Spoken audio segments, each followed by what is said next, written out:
السلام علیکم دوستو، ویڈیو دیکھنے سے پہلے ہمارے اس چینل کو سبسکرائب کر لیں اور نیچے موجود بیل آئیکن کو ضرور کلک کر لیں تاکہ ہماری ویڈیوز باقاعدگی سے آپ کے پاس پہنچتی رہیں۔ مسلمانوں کی باقاعدہ فوج نہیں ہے کہ وہ لوگوں کو جبراً بھرتی کر لیں۔ وہ رضاکارانہ طور پر ایک لشکر کی صورت میں منظم ہو جاتے ہیں اور اپنے امیر اور سپہ سالار کی حکم و دولی کو گناہ سمجھتے ہیں۔ ان کے خلیفہ عمر بن خطاب نے ہمارے خلاف لڑنے کے لیے رضاکار مانگے تو کوئی بھی تیار نہ ہوا۔ آخر ایک شخص جس کا نام ابو عبید ہے اٹھا اور اپنے آپ کو محاذ کے لیے پیش کیا۔ اس کے بعد رضاکار آگے آنے لگے۔ یہودیوں نے مسلمانوں کو ہمارے جنگی ہاتھیوں سے ڈرایا تھا۔ انہوں نے مسلمانوں کو ہاتھیوں کی ایسی خوفناک باتیں سنائی تھیں کہ یہ یقین ہو گیا تھا کہ خلیفہ ہمارے خلاف اور کوئی لشکر تیار نہیں کر سکے گا، لیکن ان کا جو لشکر آیا اس کی تعداد 10,000 تھی۔ اس کا سالار ابو عبید ہے، اس نے پہلی لڑائی میں ہی ہمارے 2 جرنیلوں کو ایسی بری شکست دی کہ دونوں کو پکڑ لیا اور ایک کو قتل کر دیا۔ اب تم نے کیا سوچا ہے؟ قرآن نے پوچھا۔ جالینوس کو بلایا ہے، رستم نے کہا، وہ آ گیا ہوگا۔ رستم باہر نکلا۔ فارس کی فوج کا ایک نامور جرنیل، تاریخوں میں جس کا نام جالینوس لکھا گیا ہے، باہر کھڑا تھا۔ رستم اسے اندر لے آیا۔ جالینوس، رستم نے اس سے پوچھا، کیا تم نے نمارق کی لڑائی کا انجام سن لیا ہے؟ جالینوس نے کہا، میں نے قاصد سے پوچھا تھا، تفصیلات کا علم نہیں۔ تفصیلات سن کر کیا کرو گے؟ رستم نے بے دلی سے کہا، مروان مارا گیا ہے اور جابان کسی طرح جان بچا کر عربوں کی قید سے نکل آیا ہے۔ ان دونوں کے دستوں کے بچے کچھ آدمی کس کر جا پہنچے ہیں جہاں اپنے جرنیل نرسی کا لشکر خیمہ زن ہے۔ تم فوراً کچھ دستے ساتھ لو، سوار زیادہ لے جانا۔ جالینوس، ملکہ فارس نے کہا، جنگ کے متعلق تمہیں رستم ہدایات اور احکام دے گا۔ میں صرف یہ کہوں گی کہ فارس ایک اور شکست کا متحمل نہیں ہو سکے گا۔ ہم تو مسلمانوں کو ختم کرنے کا عہد لیے ہوئے تھے، لیکن فارس کو بچانا مشکل نظر آنے لگا ہے۔ آپ اب اچھی خبر ہی سنیں گی ملکہ فارس، جالینوس نے کہا۔ زرتشت کی قسم، پہلی شکستوں کا بھی انتقام لوں گا۔ جالینوس نے اپنے دستوں کو تیار کیا۔ مدائن پر خوف و ہراس طاری تھا۔ فارس کے اس مرکزی شہر کے لوگوں کے کانوں میں یہی ایک آواز پڑتی تھی کہ آج فلاں جگہ سے فوج بھاگ آئی ہے اور آج مسلمان فلاں شہر یا فلاں قصبے پر قابض ہو گئے ہیں۔ ان شہروں اور قصبوں سے لوگ بھاگ بھاگ کر مدائن پہنچ رہے تھے۔ اب شہر میں یہ خبر پھیل گئی کہ مروان شاہ اور جابان بھی شکست کھا گئے ہیں اور جالینوس آگے جا رہا ہے۔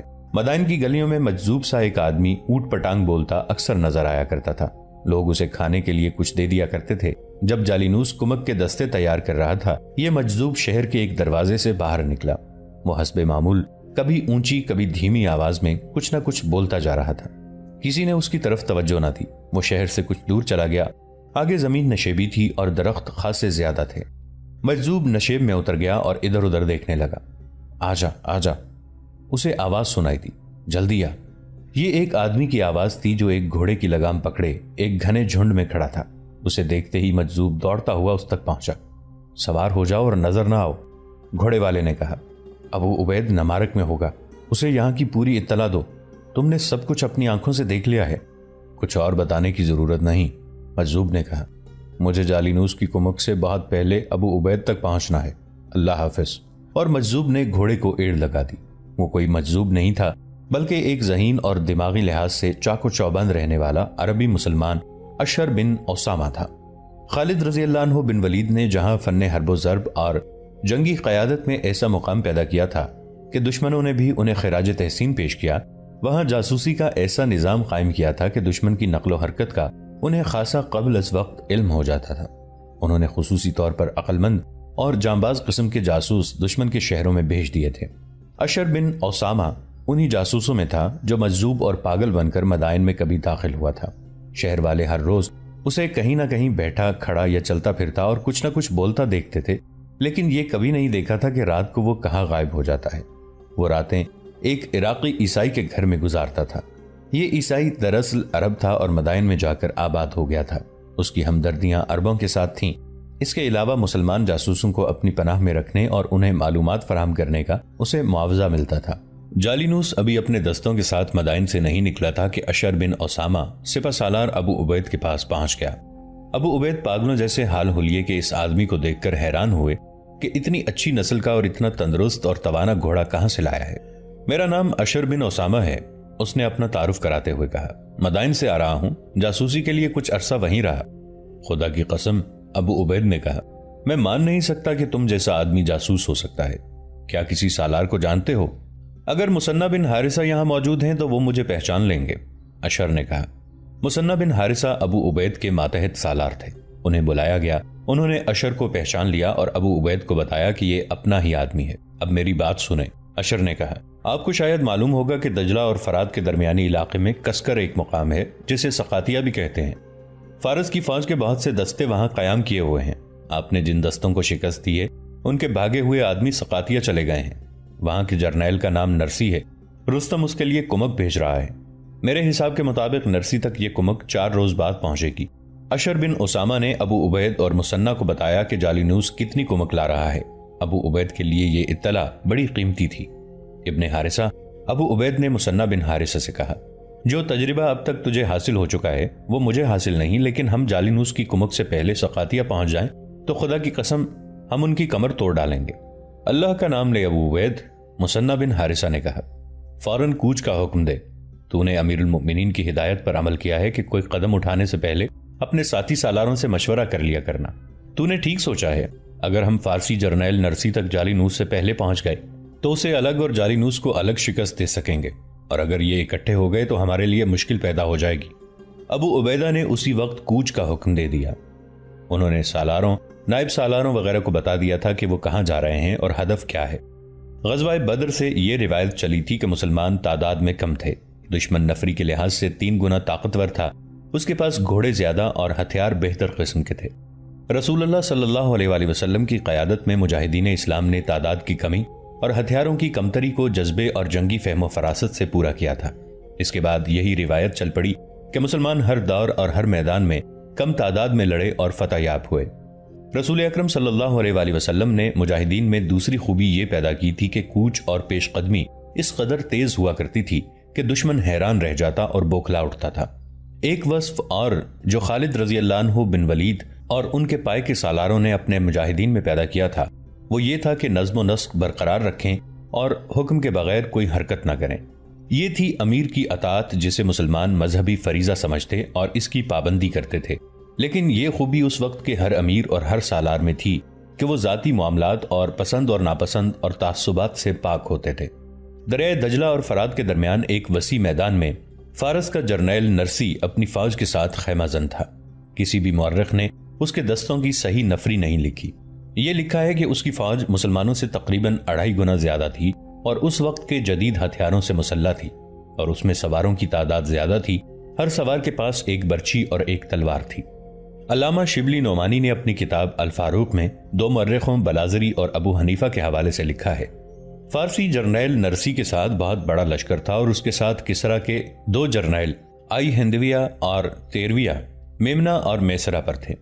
یہ دونوں فارس کے مشہور اور جارے جرنیل تھے۔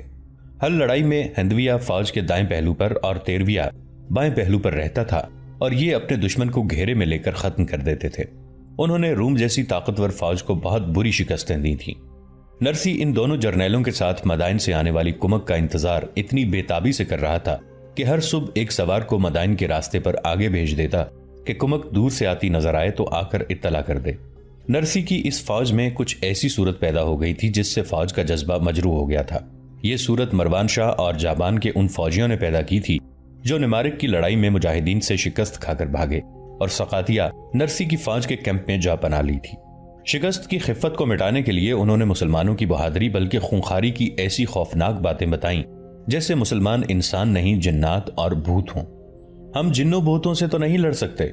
بھاگے ہوئے ہر سپاہی کی زبان پر یہ الفاظ تھے۔ نرسی کے دستوں کو یہ بھی پتا چل چکا تھا کہ نمارک میں فارس کے دونوں جرنیل پکڑے گئے اور مارے گئے ہیں۔ جابان ابھی لاپتہ تھا۔ مورخ طبری نے لکھا ہے کہ جابان رستم اور ملکہ فارس کے سامنے جانے سے گریز کر رہا تھا۔ اس سے نرسی کے دستوں میں مزید دہشت پیدا ہو گئی تھی۔ اور یہ سب بزدل ہیں جو اپنے جرنیلوں کو مروا کر بھاگ آئے ہیں۔ ایک روز نرسی اپنے دستوں سے خطاب کر رہا تھا، یہ بگوڑے غدار ہیں، اگر میرا حکم چلے تو میں انہیں مقدس زرتشت کی آگ میں زندہ جلا دوں۔ یہ غیرت والے ہوتے تو زندہ واپس نہ آتے۔ اب یہ عورتوں کی طرح ڈرے ہوئے بے بنیاد باتیں کر رہے ہیں۔ انہیں چاہیے کہ اپنے بھائیوں کا حوصلہ بڑھائیں اور اپنا قومی جذبہ مضبوط کر کے عہد کریں کہ مسلمانوں سے شکست کا انتقام لیں گے۔ ان کی باتیں مت سنو، یہ جھوٹ بول رہے ہیں۔ کیا آپ کو یقین ہے کہ آپ کی آج کی تقریر سے ان سپاہیوں کے لڑنے کا جذبہ مضبوط ہو جائے گا؟ شام کے کھانے کے دوران جرنیل ہندویہ نے جرنیل نرسی سے پوچھا، نہیں, نرسی نے کہا, میں ہر روز اپنے مخبروں سے سپاہیوں کے جذبے اور جنگی امور کے متعلق پوچھتا رہتا ہوں. ان سب پر مسلمانوں کی دہشت طاری ہو چکی ہے. خالد بن ولید کو یہ آسمان سے اتری کسی ہولناک مخلوق میں سے سمجھتے ہیں. میں نے اسی لیے مدائن سے کمک منگوائی ہے کہ وہاں سے جو سپاہی آئیں گے وہ مسلمانوں سے بالکل ناواقف ہوں گے اور مسلمانوں کے خوف سے آزاد ہوں گے, ورنہ ہمیں کمک کی ضرورت نہیں تھی. جرنیل سے تیرویہ نے کہا, کمک کو پہنچ جانا چاہیے تھا. ہم رستم اور ملکہ فارس کو اچھی خبریں سنائیں گے. سقادیہ کو ہم مسلمانوں کا قبرستان بنا دیں گے, ہندویہ نے کہا. ابو عبید کے مجاہدین کی پیش قدمی بہت تیز تھی, لیکن راستے میں دریا حائل ہو گیا. ابو عبید نے اس خیال سے لشکر کو روک لیا کہ دن کی روشنی میں دریا عبور کرنا خطرناک ہو سکتا ہے. دریا عبور کرنے کے دوران دشمن آ جائے تو وہ تیروں اور پھینکنے والی برچیوں سے سب کو دریا میں ختم کر سکتا ہے. رات کے اندھیرے میں دریا عبور کرنا تھا. وہاں کشتیاں نہیں تھیں جن کا پل بنایا جاتا. اتفاق سے ایک مقامی آدمی ادھر سے گزرا. اس نے بتایا کہ تقریباً 2 میل آگے کشتیوں کا ایک پل ہے جو فارس کی فوج نے بنایا ہے, اور اس کے دونوں اطراف دن رات 2 فوجی پہرے پر کھڑے رہتے ہیں. رات کو 4 جانباز مجاہدین کو آگے بھیجا گیا.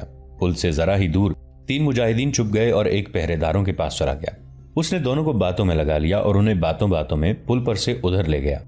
3 مجاہدین جھاڑیوں کے پیچھے سے اٹھے اور ان دونوں فارسیوں کو دبوچ کر ان کے گلے گھونٹے اور مار دیے. ان کے کپڑے اتار کر 2 مجاہدین نے پہنے اور پل کی دوسری جانب چلے گئے. وہ سپاہی انہیں اپنے آدمی سمجھے. قریب جا کر مجاہدین نے ان دونوں کو خنجروں سے قتل کر دیا. ایک مجاہد پیچھے جا کر ابو عبید کو اطلاع دے آیا کہ راستہ صاف ہے. ابو عبید نے پیش قدمی کا حکم دیا اور پل پر آ کر بے خوف و خطر دریا پار کر لیا. جالینوس اپنے دستوں کے ساتھ مدائن سے چل پڑا تھا, لیکن اس کے سامنے بڑا لمبا راستہ تھا. ابو عبید نے تو جالینوس سے پہلے سقاتیہ پہنچنے کی دوڑ لگا رکھی تھی. اگلی شام ابو عبید کا لشکر سقاتیہ کے قریب پہنچ گیا. اس وقت لڑائی شروع نہیں کی جا سکتی تھی. اب لشکر کو دشمن سے چھپایا نہیں جا سکتا تھا.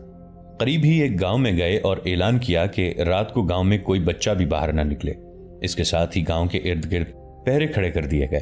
اس احتیاطی انتظام کے باوجود یہ توقع نہیں رکھی جا سکتی تھی کہ فارسیوں کو مجاہدین کے لشکر کا پتہ نہیں چلے گا. فارسیوں کے اگلے دن کی لڑائی کی تیاری کو درہم برہم کرنے کے لیے یہ کارروائی کی گئی تھی کہ رات کو جب فارسیوں کا لشکر سویا ہوا تھا تو 20 مجاہدین کی 2 پارٹیوں نے ایک دوسرے کے بعد لشکرگاہ پر شب خون مارے. دوسری پارٹی نے یہ کارروائی کی کہ شب خون کے دوران گھوڑوں کی رسیاں کاٹ ڈالیں اور گھوڑوں کو تلواروں کی نوکیں چبھو کر دوڑا دیا. گھوڑوں نے کیمپ میں قیامت برپا کر دی. ان 2 شب خونوں نے فارسیوں کو جانوں کا نقصان بھی پہنچایا اور بہت سے سپاہی شدید زخمی ہو کر اگلے روز کی لڑائی کے لیے ہی نہیں بلکہ لمبے عرصے کے لیے میدان جنگ میں آنے سے معذور ہو گئے. یہ تو نفری کا نقصان تھا. اصل نقصان یہ پہنچا کہ ان دستوں پر پہلے سے ہی مسلمانوں کا جو ڈر بیٹھ گیا تھا اس میں اضافہ ہو گیا. شب خون مسلمانوں کا خصوصی طریقہ جنگ تھا جس میں انہوں نے غیر معمولی مہارت حاصل کر لی تھی. شب خون میں بڑے ہی مضبوط حوصلے اور جسمانی پھرتیلے پن کی ضرورت ہوتی تھی. یہ اوصاف مسلمانوں میں ہی تھے, اور یہ اوصاف مسلمانوں میں اس لیے تھے کہ وہ ایک نظریے اور ایک عقیدے کے فروغ اور تحفظ کے لیے لڑ رہے تھے. ان کے ذہن و دل میں اللہ اور رسول اللہ صلی اللہ علیہ وآلہ وسلم کی خوشنودی تھی.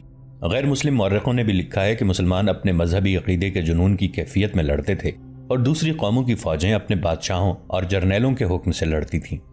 یہ پہلو خاص طور پر پیش نظر رکھنے والا ہے کہ جس دور کی یہ داستان پیش کی جا رہی ہے اس دور میں مسلمانوں کی کوئی باقاعدہ فوج نہیں ہوا کرتی تھی. سپہ سالار سے سپاہی تک سب رضاکار ہوتے تھے.